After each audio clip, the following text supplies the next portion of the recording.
My wife, Maeve Sinclair, has a weird fetish. She loves role-playing as other characters. In her scripts, I'm always the OG husband who gets abandoned by the heartless wife. Today, Maeve will be the domineering CEO who's fallen in love with her assistant. Tomorrow, she will be the professor who has the hots for her student. Every time, she will make me sign a divorce agreement. The next day, she will laugh while ripping it apart. Darling, this is just a game. But when my dad gets into a car accident and requires $200,000 just to undergo a life-saving surgery, Maeve is playing the role of a broke woman. I'm a penniless woman who's gone broke, Neil. I don't have any money for your dad's surgery at all. I can only watch as my dad breathes his last on the sickbed. On the day of his funeral, Maeve approaches me with a young and handsome university student clinging to her side. Darling, I've fallen in love with my student. Let's get a divorce. Then, she pulls out a document from her briefcase and passes it to me. This time, I refuse to wait for her to rip it apart. A fresh set of divorce papers with Maeve Sinclair's name signed on it was shoved at me. It was that same game. She was starting it again at Dad's funeral, just after I'd lost my only family. I looked at her, at the beautiful face. For the past 3 years, every time she brought out those papers, I would play along by crying and questioning until she finally laughed, tore the papers to shreds, and coaxed me back. She called it fun, a way to keep our marriage fresh, and I believed her. But right now, Dad was lying in his casket. Before he passed, he held my hand tight and fixed his eyes on the door. He was waiting for Maeve, his daughter-in-law, whom he'd always treated like his own flesh and blood, to show up for one last goodbye. But she never came.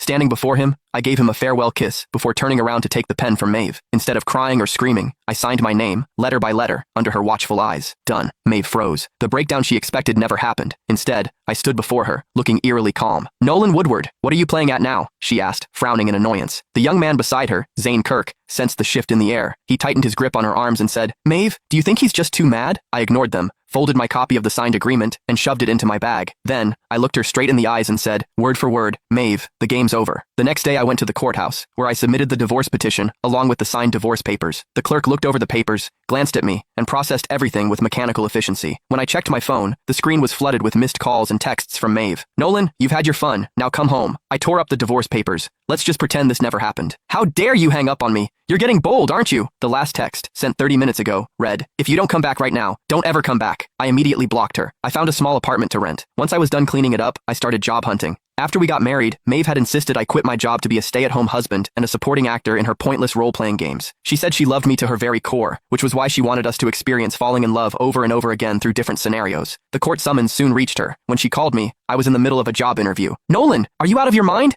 How dare you take this to court? I calmly walked to the end of the hallway. We signed the divorce papers, Maeve. This is just the legal process to get it done faster. Done faster? I'm telling you, you're not getting this divorce. Maeve, I cut in. My dad's dead. There was a brief silence before her voice turned cold as she continued. I know, but that was his fate. You can't take it out on me. Games are games, and reality is reality. Can't you tell the difference? You're the one who can't tell the difference. I snapped at Maeve and hung up before returning to the interview. The job was a simple administrative role.